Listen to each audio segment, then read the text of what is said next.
Hey there, cats and kitties. I am the Blues Man, Johnny Blues. With this video, I'll be discussing my thoughts on episode 13 of the anime series Mobile Suit Gundam Iron-Blooded Orphans, which was very much to my speculation putting into focus the idea of funerary rites and that passage of the soul into whether, the afterlife, moving on to somewhere better, being reincarnated, all of those aesthetics, which I found absolutely compelling, and how many of these characters has never really confronted that aspect of death before. People have just died, their comrades have died on the battlefield, and they've felt the strain and the mourning and just the deep, deep sadness. But for all intents and purposes, they have to live on their days forcibly up until this point.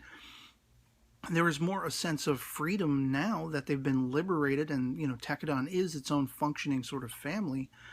But we're seeing that, especially for the younger kids, it's something that a funeral can't necessarily quell what they're going to be dealing with internally. And even Mikazuki is very much sort of pitched to be having that resonating after effect as well. And, this episode was somewhat controversial for me because there were aspects that were deeply engrossing, as the series has been. The entire idea of dealing with, moving on after such loss and everything like that, and how these characters came together. I mean, we start this episode, much to my chagrin, seeing that all of these human debris children in the Brewer's pirate faction, they're picking up arms and fending off what they perceive to be an attack by Tekadon on them, for fear of the pirate leaders beating the hell out of them or threatening to murder them, torture them if they don't. But you would think that Tekadon coming in there would be seemingly the saving grace. And while that is what ends up happening, Orga, basically goes and talks to these boys and makes them understand, we're going to take you in. You don't have to worry anymore. You don't have to be, slaves to these pirates anymore and all that kind of stuff. There is still a level of lives are being lost on both sides, and how shocking that is. The idea of murdering children who are picking up arms. This is something, unfortunately, parts of our real world are dealing with on a daily basis. And it's heart-wrenching and compelling to me, the idea of unity coming forth out of that mutual concept of everyone getting together and mourning and passing on those souls. The idea of reincarnating them, they're going to go back to where they belong, they're going to be reborn, and all these kinds of concepts that so many of these kids have never contemplated before. And that to me is absolutely captivating. Whereas Mikazuki, I feel like that same sense I had toward the beginning of the series at this point, where I'm seeing less of his humanity for the majority of the episode. Toward the end, it takes a bit of a turn. But for the most part, his cold and dispassionate nature is very off-putting to me. I find it hard to sympathize with him when he's confronting the idea that he's enjoying taking lives. He's enjoying battle. He's enjoying the form and function of piloting the Barbados and using that sword or whatever it is. And it seems to have left a disturbing mark on him, but it's hard to tell at this point through the majority of the episode whether that's for the better or for the worse. Like, is he becoming even that much more psychotic and detached? Will he become a monster in his own right? Or is that humanity trying to reach out from that turmoil that's, flooding his insides, and trying to, understand that I'm becoming a monster. I don't want to be this thing. I don't exactly know. There's just so much of his nature in this episode that really, again, that oblivious nature he had toward the start of the series, his seeming just being completely okay with taking lives. I mean, when he goes into that room early on in the series and pops all the guys, before it became Tekadon, that whole group, it just, I don't know, it took me aback how dispassionate he is, how removed from this whole effect he is. He doesn't seem to be thinking and feeling in the moment. He's just kind of processing what he has to do, the actions he has to take, almost robotically, almost at Orga's command. Like, he's not really thinking for himself. And I hope there is a learning curve that sees him becoming more human, becoming more in tune with that idea, and actually starting to think for himself. I hope that's the direction it's going, because if not, it's going to be really hard to keep, like, thinking of this character, like championing him and wanting to see him succeed and all these kinds of things, if he's going down this slippery slope of becoming that, like, a murderous monster, it would be compelling, but I could not then sympathize with him, and I would just want somebody from Tekkadan to snap him back into action or get rid of him at that point. Like, I don't know which way that's all going to go. And there's also a level of really disconcerting feelings to do with Baldwin and the little girl Almiria. Like, I really feel for that little girl. I really feel for her plight and feeling like she can't fit in. She's so young, though. It's like she's not supposed to fit in. She's not supposed to be part of this posh, erudite, community, and yet she is. And Baldwin's, apparently, according to other people's dialogue, he's pushing for this. So what is he getting out of the equation? I can't believe he actually has any real romantic intent toward this little girl. And if he did, like, again, unsympathetic character much? Pedophile character? How am I supposed to sympathize with him? Even if he's trying to do this for the greater good, even if he, is a turncoat in the midst of Galahorn and wanting to completely, foobar the entire inner workings of that governmental faction, how am I supposed to sympathize with him manipulating a little girl who is supposed to be, become, in any case, his wife? And the emphasis, like, it's one of those things where the contrasts between that drama, that adult drama, if you will, is then contrasted off this sort of humor, sort of real life, real world, human, sort of self-derogatory complex where she's looking at the more buxom women with the chests and the butts and everything like that. And then there's emphasis toward the end, even after the funeral, the kids are like mourning and they're trying to process all these deep emotions. And you got the one kid who runs up to Fumitan because she's got breasts that he can stick his head right in between. And, rather than Atra, who is there to try to do her best to make them feel better, and they're ignoring her. It's like the I guess, for lack of a better term, comedy or intended comedy there. I don't know whether that's the case or not. It's supposed to be lighthearted in the face of all this drama. It's not working for me.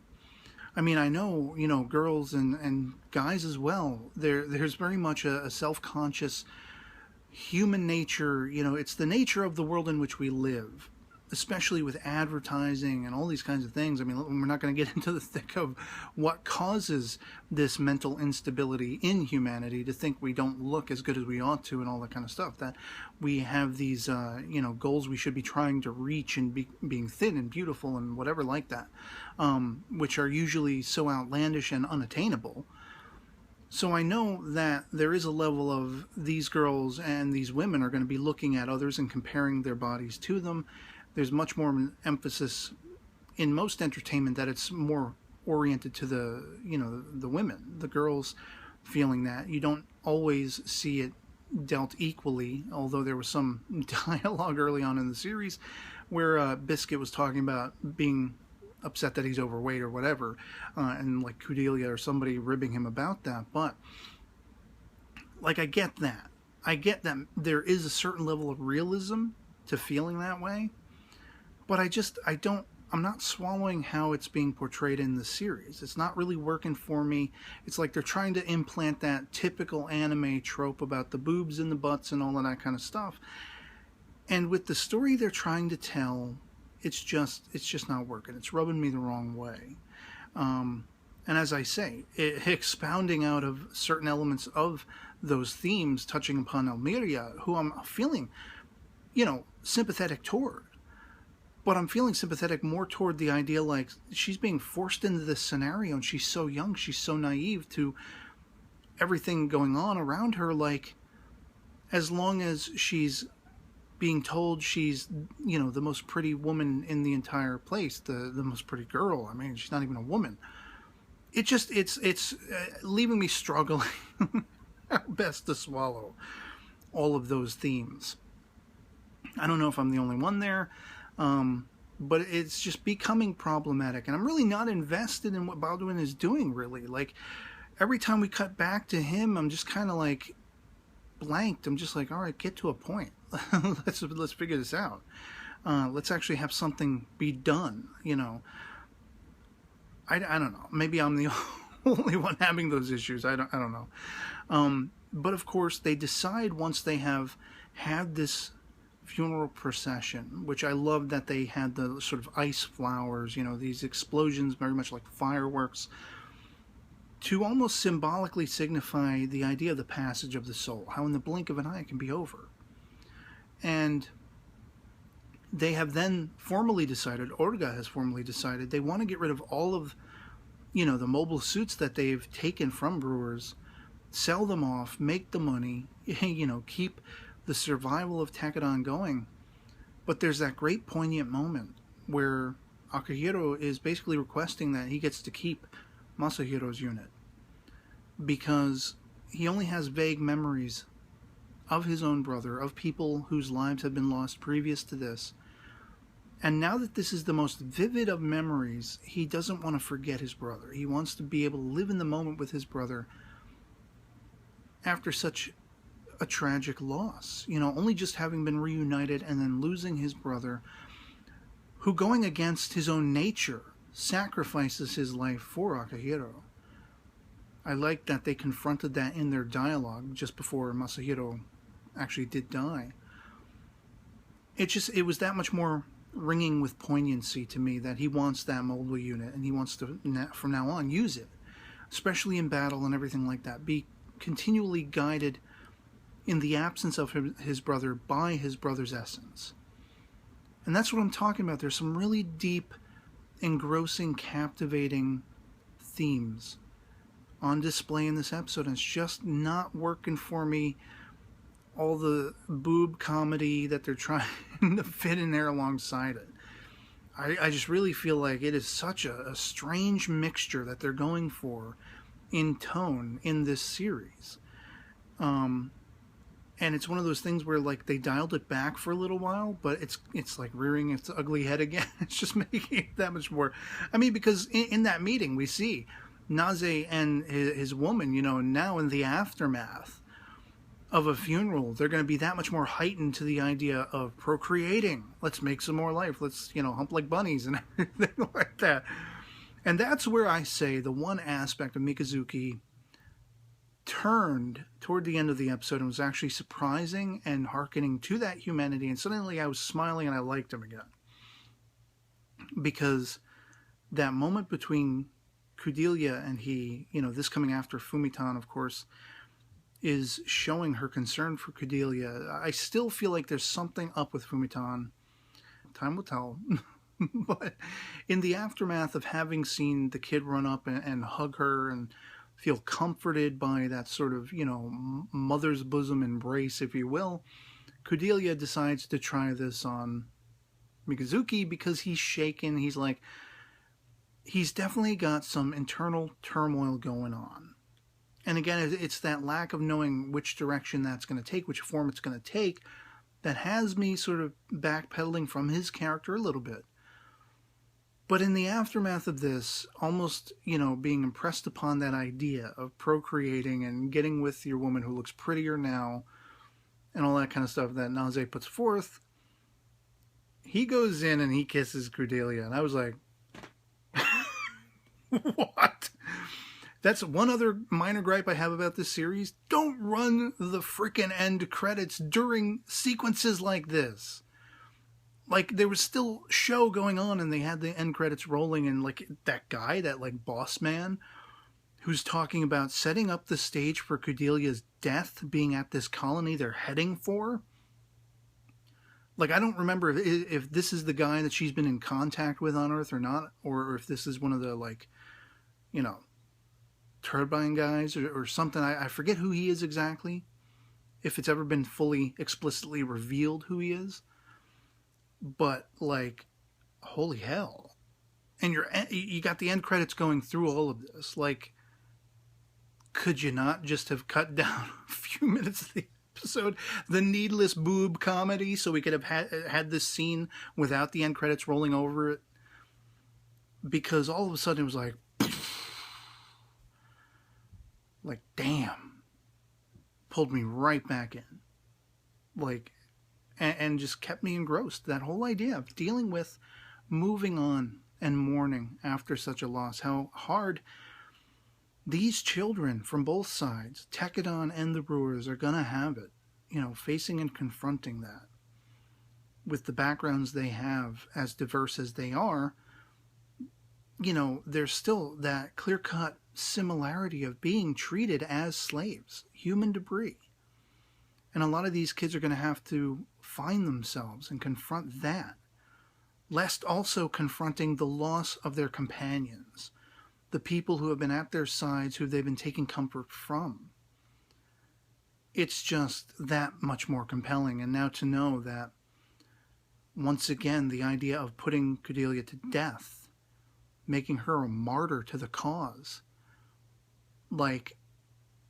hopefully this will not succeed, but part of my brain is thinking 3 steps ahead. What if it does?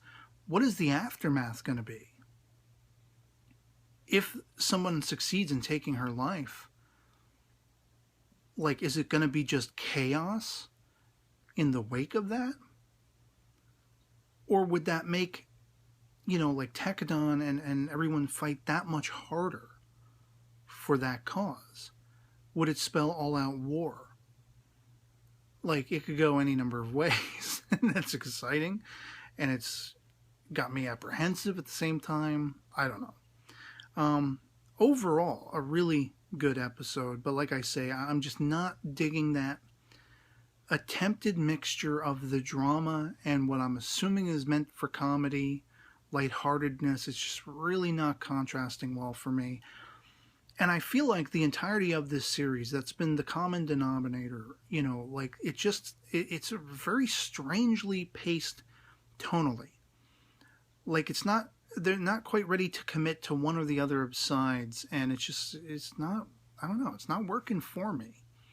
Maybe I'm the only one, maybe I'm not. Let me know in the comments below, of course. Love having that conversation with you guys, whether you loved this episode or hated it. Episode 13 of Iron-Blooded Orphans. Overall it was a good episode. I'm just not liking that mixture. And let me know if you agree, disagree, anything goes in the comments below. Love having that conversation. Otherwise, that'll be pretty much it for me on this. Hope this video finds you well, and I'll catch you all later. Peace.